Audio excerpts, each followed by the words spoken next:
Welcome to Transformers, the podcast about how business people and policymakers are creating a sustainable future. I'm your host, Kai Embren. Today, my guest is Sean Kidney, a key influencer in the green finance market. He's the CEO and co-founder of the Climate Bonds Initiative, created in 2010 and headquartered in London. He has had an outstanding role in the engaging capital markets to invest in climate solutions. Sean working to reach $100 trillion bond market and will talk to us about the market's drivers and tools for issuers, investors, governments and municipalities to help us to understand how the green bond investments can deliver a low-carbon economy. Welcome, Sean. Thank you, Coach. Thank you for having me. It's an honour to be on a podcast with such an eminent sustainability activist as you. Thank you. The unexpected shock of the pandemic hit the global markets really badly. How is the performance of green bonds in the current pandemic? Well, I mean, they grew 50% last year. It's their fastest growing asset class on the planet last year. But yeah, like all markets, we saw moments of collapse during February and March, February in China. And in March, in fact, the issuance was only 20% of what it was the previous March. By April, it had bounced back up to 85%. And the level of issuance in April has been matched by the level of issuance in May. So we're doing quite well in terms of relative recovery, this particular market. There's been some amazing deals, like Swisscom was 14 times oversubscribed for their $500 million bond. Iberdrola was 11 times oversubscribed for its €750 million bond. Some equivalents in China too, with incredibly low interest rates being achieved. So there's a lot of good news here, and it's growing. But you know what? There is something I have to alert you to, which is an astounding outcome in the midst of this crisis that we're having, which is we've seen now the flowering of bonds that promise to do good while giving people a return. The thematic idea, which the green bond is all about, which is simply I'm going to issue that bond, and while I'm at it, I'm going to invest it in things which are material to achieving a better world, is now been copied. So we saw over the last couple of years the growth of social and sustainability bonds up to about 20% the size of the green bond market, or 15%. But this year we've seen the rise of COVID bonds. There's been 700 in China alone so far this year. And they look and talk and smell like a green bond, i.e., people aren't just raising money in the market. They're raising money and promising to do good, which, Kash, is what you've been fighting for all your life. You're a sustainable finance person. And this is what we're now seeing is overtaking the bond market. So in that sense, if you like, the victory of the green bond is absolute. People are not so well aware about the different types of names of green bonds. And good point. I think for the listener, it could be interesting if you can help us navigate through this investment opportunity and explain what climate bonds, green bonds, and social bonds are. Blue bonds, pink bonds, there are many kinds of bonds. Like this theme, we have a rainbow. It's a very simple idea.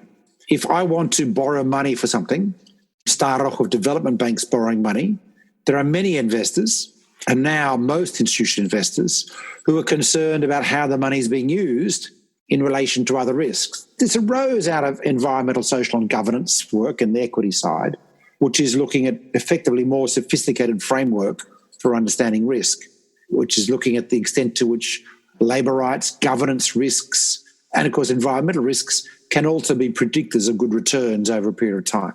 Now, in the bond market, we've decoupled that a little bit in the sense that we are not trying to bring in ESG credit risk methodologies into this market. We're simply saying you've got a methodology for assessing the credit risk of bonds, which is typically hiring Fitches or Standard & Poor's to do it.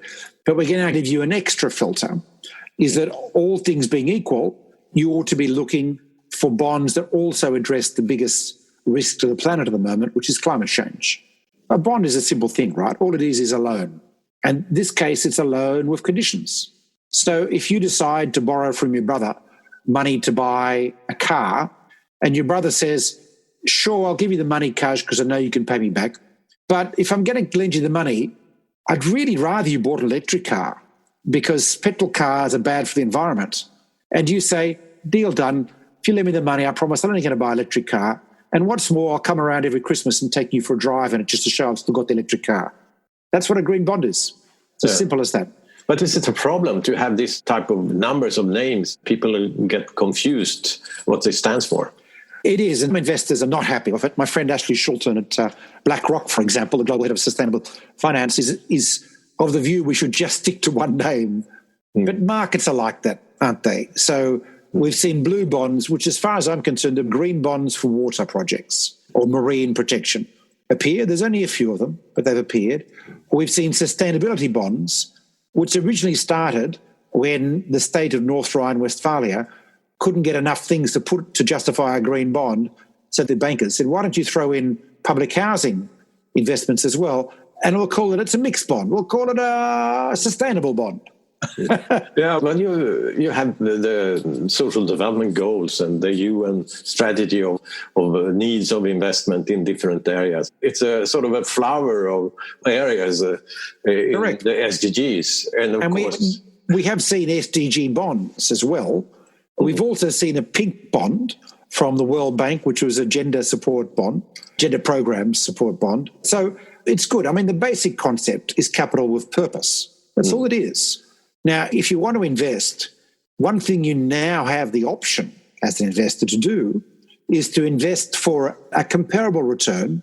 This is not about haircuts. This is not about lower rates to do things that are good. It's the same return, but you can ask or you can choose an investment where the investor says they're also going to do X, Y, and Z that'll support the community, the planet, or whatever. And this is a fabulous development, really, because by making it simple and divorcing it from the much more complex issues of the underlying risk, what we've said is anyone can issue one of these. A government, France, has issued 25 billion of them, euros so far, for example. Or you can get a city issuing one. Some cities in the US have issued $5 million sized bonds. Anyone who can issue debt can issue one of these. The only differentiating factor is they promise to invest the proceeds in a way that contributes to the environment or to society in some way. So that's the starting point. Now, when this started, it was up to the investors to decide whether they liked the contribution. It was generally development banks who issued these, reasonably trustworthy institutions, although when the World Bank did their first green bond, Robert Zoellick, who was a Bush-era appointee, was in charge of it, and the Swedish pension funds who were being asked to invest said, Robert Zoellick was behind that coal-fired power plant in South Africa. We're a little bit worried about it. So the World Bank, with their underwriter, SEB and bank actually out of Sweden, then said, well, look, why don't we get an independent review of what we're planning to do? Great idea. They contracted the University of Oslo's Climate Change Research Centre, called CICERO, who wrote a paper about where the World Bank was going to put them, and said, yes, these are consistent with climate. In fact, they said a couple of things weren't consistent, is the gossip. My World Bank friends deny this, but the gossip was, and they took them out of the portfolio, adjusted it to be consistent with Cicero's view, and that was the beginning of the green bond market. Well, not quite. The European Investment Bank had issued a climate awareness bond a few months before, but that was the first one with an independent review, and that laid the foundations to confidence in the market, because all green bonds in Europe now get some form of independent review about the green credentials, which means the investor has to do less work because they get a report putting out the claims. And as time has gone on, that framework for what counts has become more and more developed. So the Climate Bonds Initiative, as you know, Kaj, has been developing taxonomy and certification schemes and detailed definitions for is this transport in or investment correct or not for the last 8 years. And then the big news in the last few years has been the Chinese Green Projects Catalogue, which is a shopping list for what qualifies, and now the European Taxonomy of Sustainable Finance that I've had a lot to do with over the last 20 months, which is regulated definitions of what you can call sustainable. It's exciting because on the back of this, we've got a market that's now about $1 trillion outstanding. We're not talking about a few million here, folks. We're talking about a very substantial market. Yeah, you talk mostly of the $100 trillion bond market. So it's a substantial amount of money. Of course, as soon as you say 100 trillion, you remind me that we have only got 1% of the market and we need at least half the market. And yes, we've got a long way to go. But the appetite is very strong. You know, have had a couple of phone calls today with financiers of the market. And the one thing I can say absolutely certainly is that there is no amount of demand for this product. What we have is a lack of supply. We need to bring more issuers to market to meet the investor demand, which is a fantastic position to have. So now what we can do is spend time educating companies about what qualifies and governments about what qualifies and help them to issue in this particular market with all the benefits of participating in it. That's a much better problem than the other problem to have. No demand, that would be a problem. No, maybe not big problem to have different names on the bonds, but the basic thing is that value-based. And as I understand also the time, it has been more and more important to rate the bonds and certify them. So that's maybe the most important to look at when you look at the quality of it and what they can deliver. And the certification scheme that we run has grown. It's about 20% of global issuance at the moment. There's more and more appetite for it. And then, of course, the European Green Bond Standard effectively sets up a European certification scheme to govern the market. And in China, which is the largest green bond market in the world, you have to meet tough government regulations to qualify. So there's a lot more rigor in this than there was when we started a few years ago. And that's good because as it grows and becomes bigger, there's a lot more risk of scams and greenwashing. And so far, we're doing reasonably okay with that, especially as governments are now starting to look at incentives for this as a fiscally efficient way to address their public policy priorities around climate change. The Chinese government has a whole range of incentives. You know, if you borrow money as a bank at the liquidity lending window of the central bank in China and post green bonds as collateral, you get a 1% discount on wholesale funds, which is pretty cool. Every bank in Europe would die for that. And we're going to see more incentives like that in the future, which of course means the definitions have got to be more robust. If we don't leave the sort of definition of things when we talk about green bonds, something that often coming back, and you also talk about the secondary market of a green bond. Can you explain what it is and why it's so interesting? Well, markets are made up of people buying and selling. There's two kinds of selling in the bond market. When you issue a bond up front, you talk to a whole lot of investors. There's different forms of ways of achieving a price with the investors. It might be an open auction approach, but whatever. You settle on a price and the investors give you the money and you sign a contract to pay a percentage interest to them each year. Or if it's a German Bund, actually it's a negative interest. So it's a bit of a weird one. But whatever, that's the principle. It's a bit like a debt. You know, you lend me some money, I give you a bit of paper, a contract to confirm that you've lent me the money and I promise to give you something each year as interest rate. That's all it is, right? Simple. Of course, the interesting thing about the bond market and why from a macroeconomic term it's been very interesting is that you can also sell on that contract. So now that you've got a contract from me and you've lent me money, you could then sell that to someone else for a cash in, if you like, the contract early, even though I'm not obliged to pay you back for 10 years. And someone else says, look, I'll buy it from you at a slight discount because you need the money now. That's a market. And that's a secondary market. So there's a hell of a lot of buying and selling of bonds and green bonds that goes on in the market. And a lot of people churn their portfolio. They buy on primary. If the market looks really good for that particular kind of bond, because some reason there's a really big demand, often in a depression, they will sell their bonds and then buy them back later at a better price. All this sort of stuff goes on. So in the secondary market, what we've seen is that green bonds are very valuable. They get a lot of more bids and they're seen as a premium product. People pay a bit more for them. Now, why is that? Well, possibly initially because it was a scarce commodity and yet there was a lot of demand. I mentioned to you that it used to be strong. And some people don't buy on primary, that is, when the bond first comes out. They wait till it goes to the secondary market and becomes liquid because they're very worried about liquidity. You know, some people have to be, you know, like an insurance company who's at risk of a typhoon in Tokyo and $7 billion of claims has to be able to cash in a whole lot of bonds to pay out the claims. So for that, they prize liquidity above yield, the interest rate. They've got to have bonds they know they can sell tomorrow. And these bonds have been liquid in the market and better priced, so they're very attractive. You've seen some interesting things happen when you get crashes in the past, when a market crash. So some kind of major economic event like Italy having a crisis and people why they're going to default, or sometimes it's Donald Trump tweeting something. So the market goes into wobbles, and ordinary prices of vanilla bonds, they're called standard bonds, drop. That is, people start trying to sell them off. But green bond prices hold their value. That is, they don't become a lower value during the course of an otherwise major market correction. They're called a value retention instrument. And in bond market, people are worried about liquidity. In case something happens, they've got to be able to sell to pay you because you're demanding your money in your insurance product today. But they also want to make sure they don't lose money in the meantime. They want a bit of yield, but they also got to make sure that the value of the bond doesn't go down, because if you come in and claim your $10 billion payout and their bond's only worth $9 billion, they are stuck, right? They've got to make sure it stays. So suddenly what a green bond, which is better at maintaining its value in secondary markets than ordinary bonds. Whoa, this is gold dust.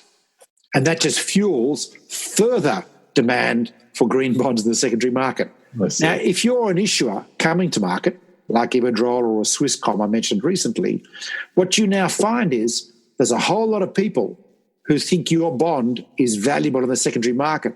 So they're willing to bid a little bit more aggressively to get a slice of it. You get lower interest rates. Cool for the green factor.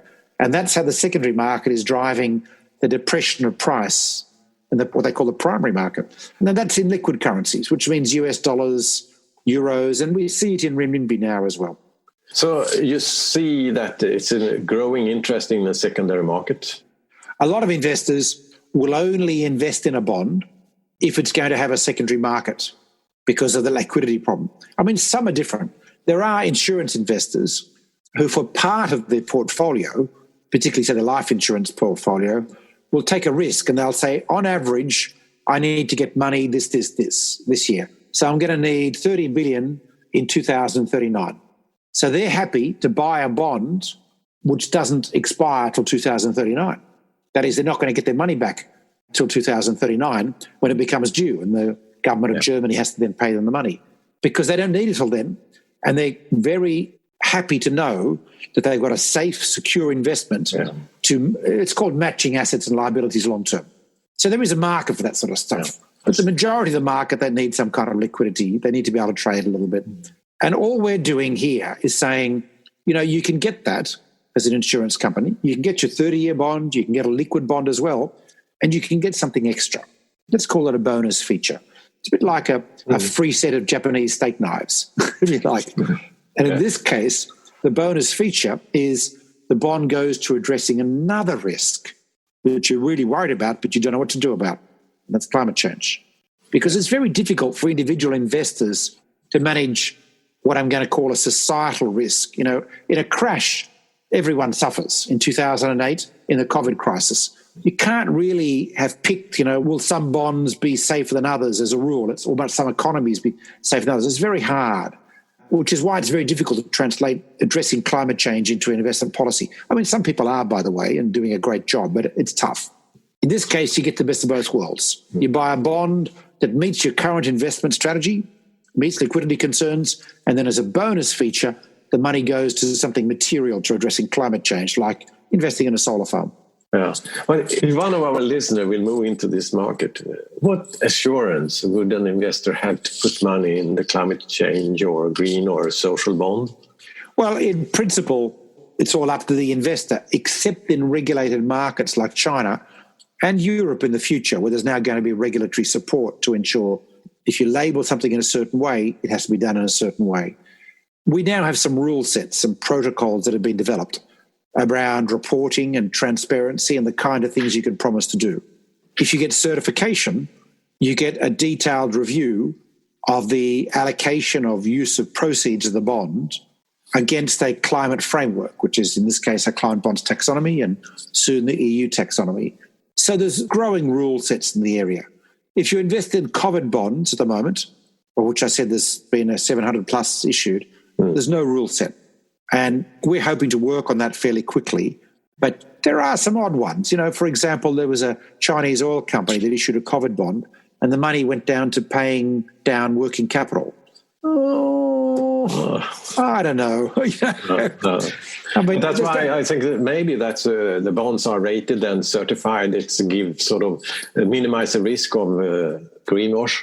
Correct. Well, that's where we're going. So every time a new theme comes along, a rule set starts developing. We do have at least a common rule set about the nature of disclosures, which is really good. That is, you can get information, and there's a way you have to provide information. So that is a start.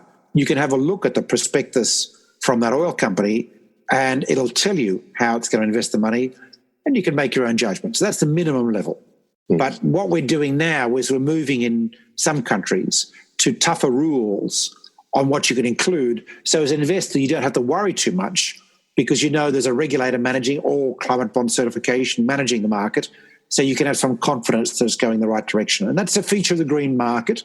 It's becoming a feature of the sustainable market, and it will be a feature in future of the social and SDG and COVID market. But at the moment, we're not quite there, where it's happened very quickly, the growth of this market. We're still figuring out some rule sets to apply. I see. You named before China as a big actor in this field, but which are the countries who are leading when we look at the green bond market today? Well, the biggest per capita issuer of green bonds in the world is your home country, Kaj, Sweden. Interesting. Small population, but the investors there have been very, very strong and popular. It's not Nordic all over. I mean, Denmark and Finland are way behind on a per capita basis compared to Sweden. France, Netherlands are strong markets. Germany's now a strong market. It's becoming a strong market. But in terms of overall issuance, Europe is the leader in aggregate, the European Union. But in individual countries, this is the tension, isn't it, between Europe becoming a federation versus others. As an economic area, it's clearly Europe. But in individual countries, I think it goes China, US, France at the moment. If you look at combine or look at the different national governments, municipalities or corporations in sort of percentage of this governance structure, or? So globally, if we're looking globally, of the, 900 billion dollars of green bonds outstanding, about 60 billion are sovereign bonds at the moment, issued by countries. Now, globally, the bond market is 55% government issuance. So we've got a lot of catching up to do with this one. But the sovereign green bond market has only taken off relatively recently, with France being by far the largest issuer at something like 23 billion euros or thereabouts. And then the other big ones being the Netherlands, Ireland, Chile, Poland, Spain and Sweden have announced that they're coming to market with sovereign green bonds later this year. Italy's looking at the topic and so on. We've also seen some emerging market green bonds. We've seen ones from Fiji, was the first emerging market. Oh, I see. Nigeria's done two. In fact, today there was an announcement that China's planning to do COVID bonds later in July. So that'll be their first national sovereign issuance. There's a lot of subnationals by cities or states in countries where they're allowed to issue. I mean, Gothenburg, for example, a place you know well, has been a successful issuer of green bonds for many years, as is Malmö, as is Stockholm. Cities in Sweden have the right to issue green bonds. In the UK, it's a bit more complicated. There are approvals from central government. But we think we'll see something this year. Yeah. Ile-de-France and Paris have both issued green bonds and sustainable bonds for some years. States in the US, Massachusetts and California have issued green bonds. Ontario for Toronto public transport, and so on. Cape Town, the city of Cape Town, has issued green bonds, and so on and so on. Wuhan, actually, the centre of the COVID, has also issued bonds, and they've issued a series of bonds. They issued Wuhan railway bonds for the finance the subway. It's all over, Kaj. It's amazing how many people are doing this now. It's interesting to see also municipalities. You named Gothenburg in Sweden, and I can see that it's a very important issue around the leadership in the municipality to expand their view of green finance, because they normally have to work on budgets, but they are not working closely to investors. So it was interesting to see how Gothenburg went to be world leader on green bonds, municipality bonds. The reason was that it was a strong political will from the beginning. And the head of finance in Gothenburg, he went in to have a coffee with the head of environment. And then after that, they were world leaders in municipality green bonds. So it's a question of leadership that you can expand the market. I think this work could be interesting to look at, how the process works in the municipality. Look, it is an interesting point. And the former treasurer of Gothenburg, Magnus Borelius, was the guy who really got this through and became a great enthusiast for it after that cup of coffee. And more to the point, I used him to advise municipalities around the world. He was enthusiastic enough. He was happy to lend his time, for free, by the way, or rather on the pay of the city of Gothenburg, to advise municipalities around the world about how to do this. And Gothenburg was very proud of its role in doing that. It does take leadership. And we put out, in fact, Green Bond Pioneer Awards each year. We're about to do, after the hiatus of COVID, the 2019 awards for people who've been first. You do have to think a bit afresh about doing this. You have to convince your fellow decision makers that it's worth going out of your way to stick your neck out and make a claim about the green stuff you're doing. Yeah, there's stuff to be done. The good news is, Kaj, despite every treasurer that I know who's done a green bond being cautious and anxious beforehand and uncertain it was a really good idea, I've yet to meet a treasurer who didn't think it was a good idea once it was issued. They got so much positive feedback about it. So it seems to work for people on various levels. Well, even we have a cluster of sort of forefront runners in Sweden. We have the Kommuninvest, which is also may be a very interesting model of development of small municipalities that need support for investment. Pension funds, you have the real estate companies, you have banks in Sweden that has been in forefront of the green bond market. But apart from Sweden, where are the most progressive green bonds initiative? The most progressive green bonds issued? Yeah. Well, it depends what you mean by progressive. Or innovative and... Because the reason I say this, Kaj, is institutional investors don't like innovation. What they want is something that is conservative looking. You know how banks used to have Roman columns out the front of their entrances to make them look like they were 2,000 years old or whatever? Yeah. Well, bonds have got to do the same thing. Most investors are looking for safety, not excitement. No one ever accused a bond investor of searching for excitement, because they are people like insurance funds and pension funds who are mainly worried about paying out your pension or your insurance claim sometime in the future. So they're matching assets and liabilities. They're not looking for stratospheric Goldman Sachs-style profits. It's a different market. Now, that means we go to a lot of trouble to focus on things that are boring. The best newspaper coverage headline we ever had for this market, after an interview I did at The Economist, was boring green bonds. It was fantastic. And that sums it up. So we've got to be careful about innovation. However, I get what you're saying. Yeah. Let me give you some flavours of green bonds that have been around the world. I do like the French sovereign bond, and I'm on the advisory committee because the scale of what they're doing, the amount of issuance is so big, it's woken up the world to what's being possible. So that's one form of innovation. And they then have looked across their annual budgets for the French government to look at things that should be classified and disclosed and expanded as green as part of that bond. So that is really a landmark issuance from my perspective. The Dutch sovereign, on the other hand, had a different kind of flavour. It was the first resilience-focused bonds. The bulk of proceeds went for coastal protection improvements in the context of rising sea levels and storm surges. Again, a critically important area that people don't think enough about. And by doing a bond like that and drawing attention to those investments, there was an education device in its own right. There's a couple of examples. The first bank bond, which was actually issued by Bank of America Merrill Lynch, which so that a commercial bank could do it, that's a different kind of innovation. These are pioneer bonds. The first green Schuldschein, which is a German type of loan in Germany, was very boring, I have to say. It was very boring, as you would expect, but it showed that this can go to other forms of debt. And now we have a whole series of Schuldschein.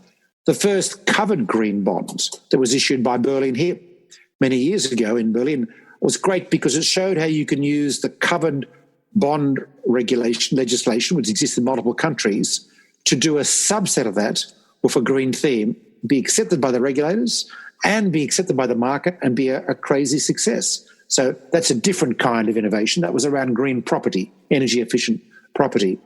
We've seen really small bonds in the UK. Be Electric, the German solar company, issued a couple of £6 million bonds, which they raised money for local solar developments they were doing, but they sold it to local residents. So it gave local residents a way of participating in the deal. It was a standard bond, guaranteed by them, but available to local people. Nice. So that was a nice bit of innovation. There's lots of things like this, Kaj. Well, as we talked from the beginning about the need to expand this market, then my question, of course, to you as a leader of an organization that promote green bond solution, how does your organization support the green bonds market's development? So we're the kind of international NGO for green bonds. Now, I stress objective as an organization is not to grow a green bonds market. That's a strategy on the way to our real objective, which is to mobilize global capital for climate action. I mean, the real test of success here is, do we act? And do we act fast enough? Because the time's very quick. The green bond market has been very successful at two things. First, it's created enthusiasm for the idea that investing in climate solutions can actually be an opportunity. It can actually be an opportunity without too much risk. And that has broadened, opened up people's minds. It's turned what has been a problem investment, that is, how do I deal with the problems in my portfolio because of climate change, into, I can invest in things that'll make money, and by the way, might be less risk because the investments are less likely to be hit by policy changes and so on in governments. And that's been an important success, I'm going to say, doing this. Now, on the back of that, we get a couple other things happening. We didn't get investors realising they could do a lot. We've now got a leaching of green finance into the green debt market, loans from banks. In China, green loans are 10 times the size, that market, 10 times the size of the green bond market, and China's already the largest green bond market. The theme has taken off into other sectors, with banks saying things to their clients, tell us what you're doing that is consistent with addressing climate change and we'll give you a green loan. Now, Tixis in France even gives you a discount if they can give you a green loan. So this is a nice movement. The second part, and the big win for me, is that governments have begun to realise they can finance their climate goals through the private sector, that they could raise money at possibly a cheaper rate for these sorts of things. When Chile issued its first green bonds, pesos and one in euros, I think it was, they got the lowest bond rates they'd ever achieved in history for the government. The Ministry of Finance now is an enthusiast for climate investments because they know that's going to be particularly good for them to raise money. Now, that means they're the ones who phone up the Ministry of Climate Change or the Ministry of Environment, tell us what you're doing that we can include in our sovereign green bond. And I can tell you the folks in the Ministry of Climate and the Ministry of Environment were shocked because getting a meeting in Ministry of Finance is one of the hardest things to do when you're in another ministry. No, they got phoned. And this is a regular story in this. I see. So we're not so much just trying to create a nice market. We are essentially creating a market as bait for action. We're creating a market to show what could be done and to show how to do it and get people excited about doing this in a way which is fiscally responsible, meets investor needs, and changes the planet at the same time. That's the real objective here. But it means that you have a sort of a mission to reach out to different target groups. And how do you reach out? I can see that you are traveling a lot around the world, but now you can't travel. And you have to find other way of how to support the development. And how do you see the Climate Bonds Initiative? What sort of activities will we see from your organization the time to come? Yes, you're right. We do a lot of communication. You know, we're training people. We do green bond boot camps, as we like to call them, webinars all the time. And now that we've got online, one unusual thing about this crisis is that the world has a common enemy for the first time in a long time. We didn't need to get the aliens for the movie Independence Day in. We've got COVID. and everyone's in it at the same time. Lockdown was for a little while there universal. Now, that meant I could be doing online sessions, the same way I'm talking to you, with people from 12 or 15 countries online, whereas I couldn't get anyone to join last year. It's opened up fantastic opportunities for low-carbon communication, if you like, which is, despite not travelling, as you're perfectly right, I used to be in a plane all the time, I've been doing at least a webinar or an international meeting like this every day and often 4 or 5 times a day. So the appetite's there. People can now participate more readily in these things than the past. So we do a lot of education. We do a lot of what I'd call thought leadership, putting out papers. We track the market, comment on it, including shaping the boundaries of it. If something's not good enough, in our view, we will say so. Investors can decide, in that case, whether they want to invest with at least our voice or something extra to their thinking. We supply the raw data for most of the green bond indices. We provide data for most of the large, big investors about green bonds. So there's a whole piece of work which keeps on going on along there.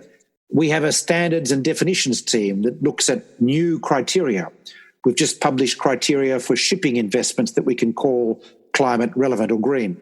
And it's out for public consultation. It'll be closed in the near future. We'll be doing the same thing in a range of other areas in the near future, and so on. We also have offices in multiple countries working with regulators, working with local investors and issuers to grow local markets and banks and do this national level. That's kind of what we do, Kaj. It seems to keep us off the streets. Well, it's a sort of, you have reduced your carbon footprint. It's a joy, I have to say. If we go out of the thinking of green bonds market, but to sort of look at green finance as a whole, do you believe there will be a paradigm shift for the global finance market to go green? Well, I wouldn't call it an end objective, but I would call it an indicator of success of action on climate. I mean, at the end of the day, every bond should be looked at some point through a climate filter. Every investment, you're going to have to be thinking about resilience. Have we built this building with adequate insulation to deal with increasingly severe temperatures, which are going to happen everywhere from Tromsø in Norway to Dubai in the Gulf? Have we thought about our transport infrastructure in terms of increased flooding that's going to become the norm anywhere that gets rainfall and then droughts in between? If you think in those ways, pretty well every investment is going to have some form of climate filter over it. So in that sense, the whole bond market should end up being green, right? Once we bring in resilience as well as mitigation, including all the other areas of resilience, social, ecosystem resilience, that this crisis, this climate crisis we're in, because it started with pathogens jumping between species from degraded environments, which is a feature of climate change. All of those investments have to be made going forward. So how does the EU Green Deal fit into this? It's an example of a government realising they can do something. They can raise the money from the private sector with the right kind of strategy, but they have to take decisive action. We're lucky in Europe that we have reasonably coherent and sensible politicians who read a bit and have embraced this agenda recently. Thank you, European Parliament. Thank you, European Commission. And thank you, member states, for agreeing to this. And the green stimulus is exactly what needs to happen at the moment. Of course, it may not be quite as aggressive as I would like, that we haven't done enough yet on reforming the common agricultural policy to make it a carbon agricultural policy. We need to be sequestering in our soils and incentivising people to do that, not just reducing emissions in our on-the-surface activities. There's a lot to be done, but it is very hopeful that we're getting the policy settings starting to move. Of course, that isn't happening in all countries, and that's our challenge as a society. Now, that's where capital comes in, because capital, European capital, and other markets where capital is concerned with this agenda, the US, Australia, Japan, are global investors. Now, they can drive this push, this project of promoting green finance linked to climate change globally by starting to ask the companies that they invest in every country in the world, what are they doing? And something that Swedish investors told me recently should be applied globally. Swedish investors said that when a company comes to market in Sweden and they don't issue a green bond, one of the first questions that they're asked by an investor, is there something we should know? you haven't issued a green bond yet. Is there something wrong? Are you on the wrong side of the equation? That's the question that should be asked everywhere in the world. Not that all your issuance needs to be green, but let's pull out and display what it is you are doing through the mechanism of issuing a green bond. Let that be the last word for this talk.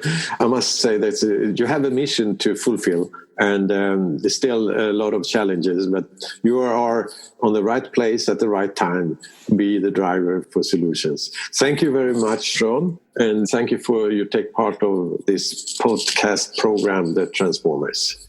Thanks, Kaj, for having me on your show, and good luck of it, and may the force be with you. Thank you very much.